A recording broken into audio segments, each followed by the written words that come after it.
सत्यरम परिचय के अंग के अनंतर झरना का अंग दादू जी महाराज कह रहे हैं। झरना का तात्पर्य यह है कि पचाना, सहन करना, किसी बात को गुप्त रखना,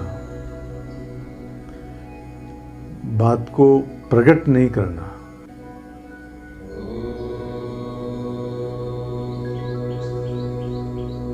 ये बातें झरना के अंग के अंतर्गत बताएंगे। तो दादू जी महाराज कहते हैं, को साधु राखे राम धन, गुरु वाइक वचन विचार, गैला दादू क्यों रहे मरकत हाथ गंवार। देखो दादू जी महाराज कहते हैं गुरु वाइक वचन विचार, गुरु के वचनों के ऊपर विचार करके, गुरु के वचनों के अनुसार साधना करके जो को साधु राखे रामधन, जो हमारे को रामधन प्राप्त हुआ है, उसको कोई साधक ही उसको गुप्त रख सकता है। हर आदमी उसको गुप्त नहीं रख सकता है।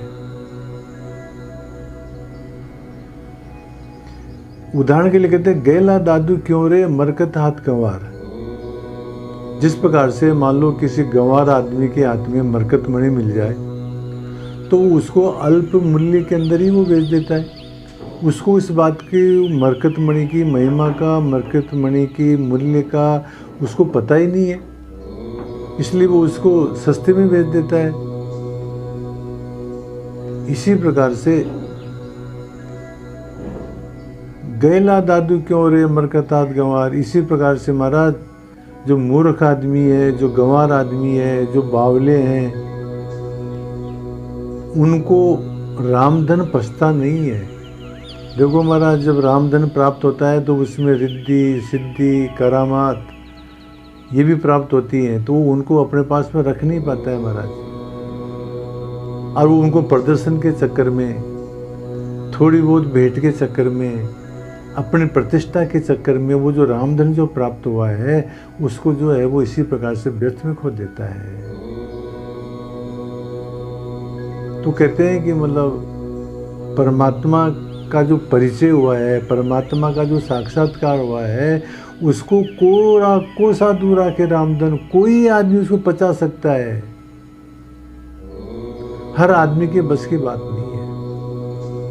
इसलिए दादू जी महाराज कहते हैं कि आपको जो सिद्धि प्राप्त हुई है, जो रिद्धि प्राप्त हुई है, जो परमात्मा का परिचय प्राप्त हुआ है, जो आपको अनुभव हुआ है परमात्मा संबंधी, जो आपने भजन किया है, उसको गुप्त रखो महाराज, उसको बचाओ।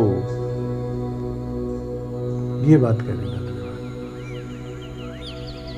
कहते हैं कि वो छे नर के पेट में रहे न मोटी बात, आध शेर के पात्र में कैसे शेर समात। जो ओछा नर होता है उसके पेट में मोटी बात पचती नहीं है। जो छिछले आदमी होते हैं वो भगते रहते हैं महाराज इसी प्रकार से।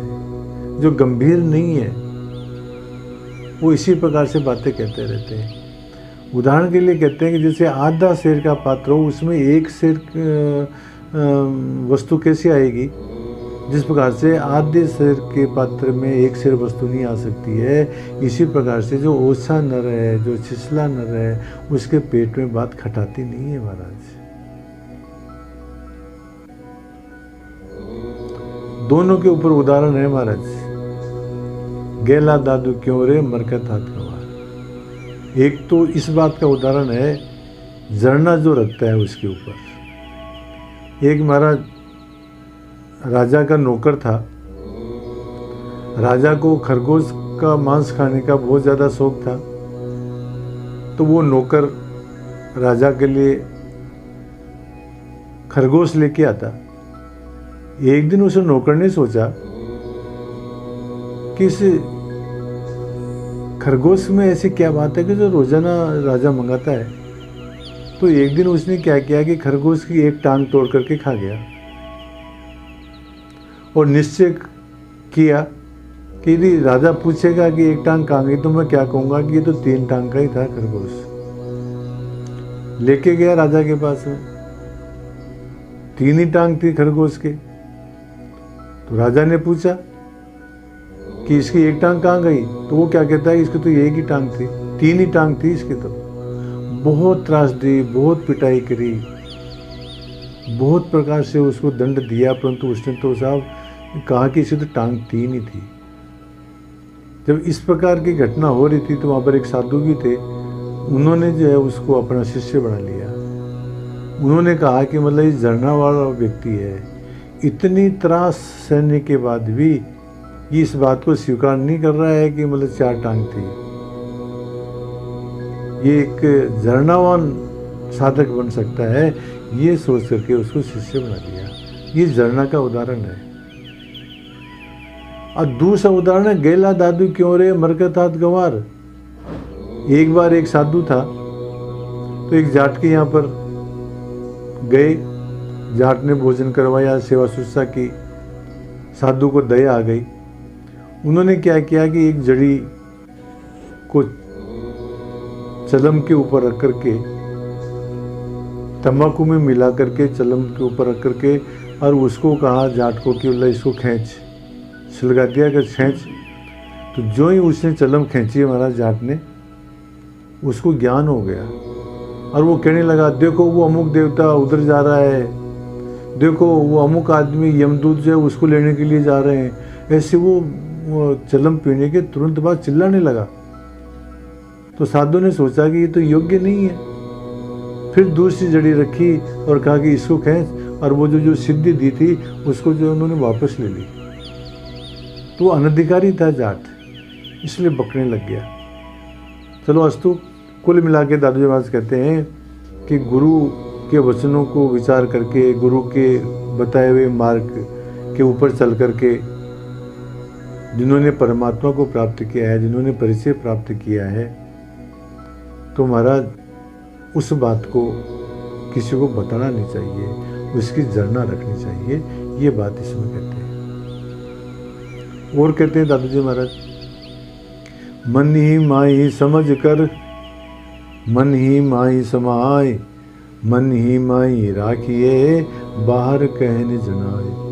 मन ही माही समझ कर, परमात्म तत्व का जो अनुभव हुआ है उसको अपने मन के अंदर ही समझना। भजन का जो रस है, वो जो रस आता है उसको अपने मन को अंदर ही समझना, अपने मन के अंदर ही समा के रखना महाराज। मन ही माई राखिए, बाहर कह जाना, बाहर कह के नहीं जनाना चाहिए कि मेरे को परमात्मा की अनुभूति कैसी हुई है, मेरे को कैसा आनंद प्राप्त हुआ है। ये बाहर नहीं जनाना चाहिए महाराज। किसी ने अपकार कर दिया, किसी ने हमारा अपमान कर दिया, तो उसको भी जो है महाराज बाहर नहीं जनाना चाहिए।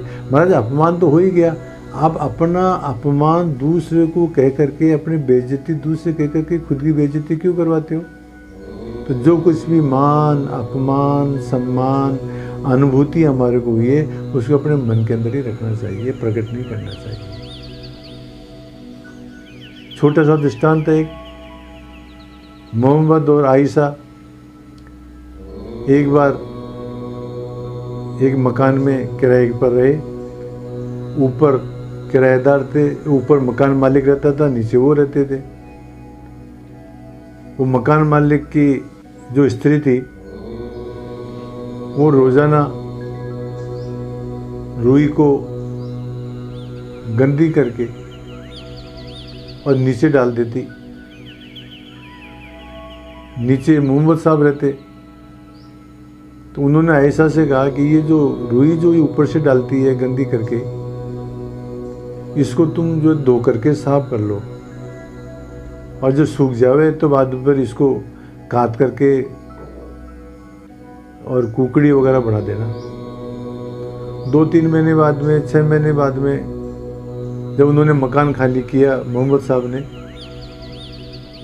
तो जाते समय वो कुकड़ियाँ पकड़ाई। मकान मालिक ने कहा कि हमने तो आपको रुई दी नहीं थी।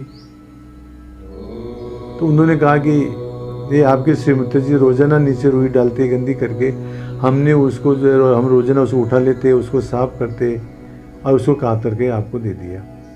कहने का तात्पर्य यह है कि मोहम्मद साहब ने एक दिन भी ये नहीं कहा कि तुम रूही को गंदी करके हमारे ऊपर क्यों डालते हो, बल्कि उसको साफ करके उसको वापस दे दिया। इसी प्रकार से महाराज परमात्मा की अनुभूति, वजन की अनुभूति, अपना मान, अपना सम्मान, जो भी हमारे मन में अनुभूति होती है, कोई ईर्ष्या, कोई द्वेष, कोई ज्ञान, उसको प्रकट नहीं करना चाहिए महाराज, अपने मन में रखना चाहिए। और कहते हैं दादू जी महाराज, कहीं कहीं क्या दिखलाई ये साईं सब जाने, दादू प्रकट क्या कहे कुछ समझ से आने। हमारे को जो अनुभूति हुई है उसको कह कह करके क्या दिखलाना महाराज, हमने जो भजन किया है उसको क्या दिखाना, हमारे को जो कोई सिद्धि प्राप्त है उसको कह करके क्या क्या दिखाना, नहीं दिखाना चाहिए, अपने मन में रखना चाहिए। दादू महाराज कहते हैं कहीं कहीं क्या दिखलाइए साईं सब जाने, परमात्मा तो सब जानता है, दादू प्रकट का कहे कुछ समझ से आने। अरे वो तो अंतर्यामी है परमात्मा, तो वो तो सब जानता है। इसी प्रकार से महाराज हम मंदिरों में जाते हैं, परमात्मा की जब पूजा करते हैं तो महाराज हम जो है वहाँ पर दुनिया भर की मांग करते हैं दादू जी परमात्मा से कि हमारे को धन चाहिए, हमारे को स्वास्थ्य चाहिए, हमारे को जो घर में शांति चाहिए, दुनिया भर की बातें कहते हैं। तो दादू जी महाराज कहते हैं कहीं कहीं क्या दिखलाइए, अरे तुम्हारे को किस बात की आवश्यकता है, इस बात को परमात्मा तो स्वयं जानते हैं, तुम प्रकट रूप से क्या कहते हो, तो अंतर्यामी है, वो तो सब जानता है। तो दादू जी महाराज कहते हैं कि अपने को जो अनुभूति हुई है, अपने को जो ज्ञान प्राप्त हुआ है, हमारे को जो धन प्राप्त हुआ है,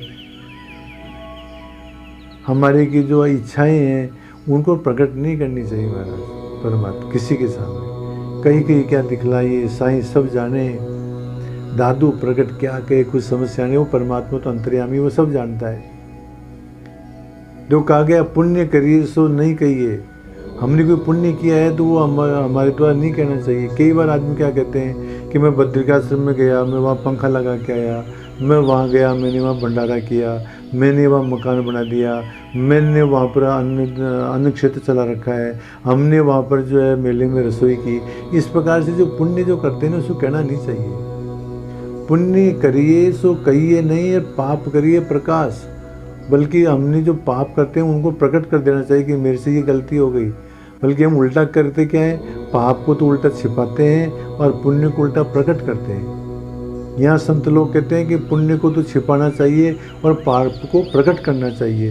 कह भी सो दो घटत, यदि हम पुण्य को यदि कहेंगे तो पुण्य घट जाएगा और पाप को कहेंगे तो पाप भी घट जाएगा। तो वर्णत गिरधर दास, तो गिरधर दास जी महाराज कहते हैं कि जो हमने जो पुण्य किया है उसका वर्णन नहीं करना चाहिए, उसकी चर्चा नहीं करनी चाहिए, बल्कि हमारे द्वारा जो पाप हो गया है उस पाप को कहना चाहिए। वो पाप को कहने से क्या हो जाएगा कि वो पाप उल्टे कम हो जाएंगे। एक और उदाहरण आता है, देख तबकली संत को मैं किमू हो प्रसिद्ध। एक वो तबकली संत थे, उनकी बहुत प्रसिद्धि थी, तो उनके पास में एक जिज्ञासु गया कि महाराज मैं कैसे प्रसिद्ध हूँ आपकी तरह से। तो उन्होंने कहा कि तुम परमात्मा का विश्वास करो, एकांत में जाकर के बैठो, तुम परमात्मा का विश्वास करोगे तो परमात्मा प्रकट हो जाएंगे और मेरी तरह से तुम भी प्रसिद्ध हो जाओगे। तो वो साधक जो है वन के अंदर गया, बैठ गया, 2 दिन तक तो भूखा रहा, तीसरे दिन जो है परमात्मा स्वयं ही उसके लिए भोजन लेके आए। ऐसे 1-2 दिन क्रम चलता रहा। तीसरे दिन परमात्मा ने सोचा कि इसकी परीक्षा करनी चाहिए, इसको कितना विश्वास है। तो वो भोजन तो लेके आए परमात्मा, परंतु चला करके उसको जिधर वो बैठा हुआ था उधर न देख करके और किधर जाने लगे। तो वो जो साधक बैठा हुआ था उसने खैंखारा किया तो परमात्मा ने कहा कि तू अब खैंखारा ही करता रहे। अरे क्या मैं जानता नहीं हूँ क्या कि तू यहाँ बैठा हुआ है? 2 दिन से मैं तेरे को भोजन दे रहा हूँ और अब तेरे को विश्वास ही नहीं रहा। तू मेरे को बताना चाहता है कि मैं इधर बैठा हुआ हूँ? अरे मेरे को तो सब मालूम है।